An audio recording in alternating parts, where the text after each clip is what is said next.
Pilipinas ay may maraming natural na likas na yaman na lubos na maipagmamalaki. At isa sa mga itinuturing na kayamanan nito ay ang mga mamamayan. Ang Pilipinas ang bansang may pinakamaraming migrant workers sa Asia. Tinatayang 8 milyong OFWs o Overseas Filipino Workers ang naninirahan o nagtatrabaho sa ibang bansa. 72% o 6 na milyon rito ay mga kababaihan. Kinikilala ang kabayanihan ng mga OFWs dahil malaki ang naitutulong ng remittances o perang ipinapadala sa kani-kanilang pamilya para mapasigla ang ekonomiya ng bansa. Ayon sa Bangko Sentral ng Pilipinas, umabot sa $18.8 billion ang OFW remittances noong 2010. Sa kabila nito, hindi maiiwasan ang mga problemang kinakaharap at nararanasan ng mga OFWs, lalo na sa usapin ng pamilya at tamang paghawak ng pera. Kaya nung sabi sa kapatid ko, baka gusto mong pumunta rito para makapagtrabaho. Sabi ko, oo, para siyempre hindi naman nakakaya sa inyo na lagi na lang umaasa sa padala. Sabi ko, para din makatulong ako sa inyo. Sobrang saya ko na hindi ko kinikita dito, tapos bigla akong kumita ng malaki, tapos ngayon lang mararanasan ng mga bata. Yun, padala agad ako. Ang hirap. Sabi nila kasi, pag nag-abroad ka raw, 3 months lang makaka-recover ka. Yung sa homesick. Hindi totoo yun. Yung 2 kong anak, sabihan ako lumaki. Parang mahirap man sabihin, pero ito'y totoo. Parang malayo ang loob. Pero itong 2 naging anak namin na dito ko inianak sa Pilipinas na kami ang nag-aruga, kami ang nagpalaki. Mahal na mahal kami.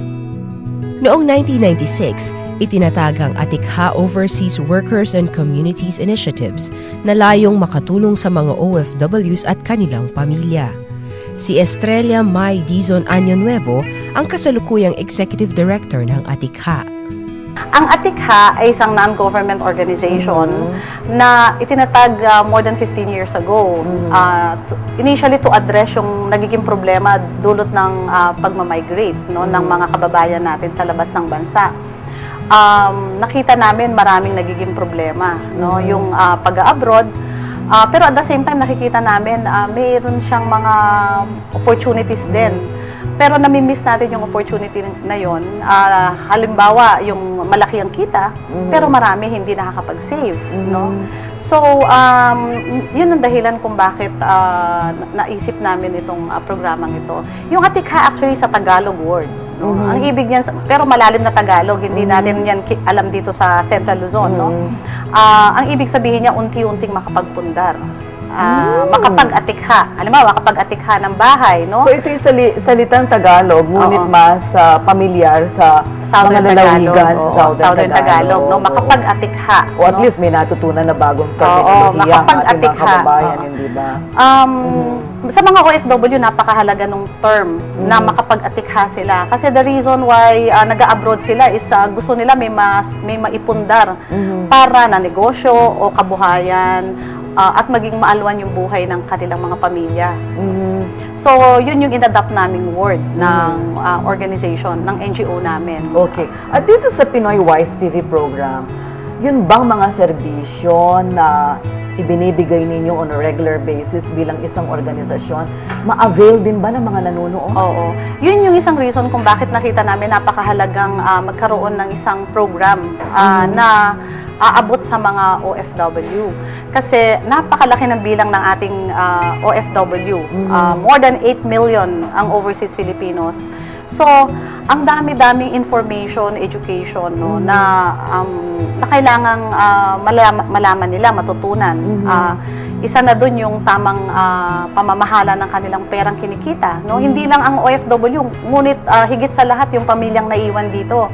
Dahil isang malaking bahagi yun kung bakit hindi sila nakakapag-save and invest. Kailangang matutunan ng mga mga pamilya ng OFW natin. And sa pamamagitan ng isang TV program, mas marami tayong maaabot, mas malawak ang ma-reach natin. Yun yung paniniwala ng Atikha dahil kailangan yung mga issues bago pa maging issue, bago maging problema, ay maiwasan na. At may iwasan yun kung alam ng ating mga kababayang OFW at pamilya nila kung anong dapat nilang gawin. No? Paano yung tamang pangangalaga ng pera at paano yung tamang pangangalaga ng kanilang pamilya despite ng kanilang pagkakahiwalay ng matagal na panahon. May, kung ganun, tama bang sabihin sa ating mga televiewers na hindi lamang limitado ang Pinoy Wise TV program sa pagbibigay ng informasyon, kundi pati na rin serbisyo ay ikakarga dito sa program na ito? Oo, pati yung mga services, no? Pati mga serbisyo, magbuhat sa counseling, no? Counseling, ililink natin sila sa mga counselors kung may mga problema na sila, no? Pati sa mga existing program natin with the schools, pati sa mga programa natin in partnership with the local government. Okay.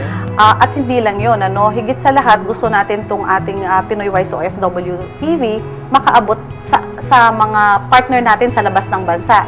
Kasi meron na tayong partnership sa Europe at saka din sa Middle East, no, ng mga OFW natin.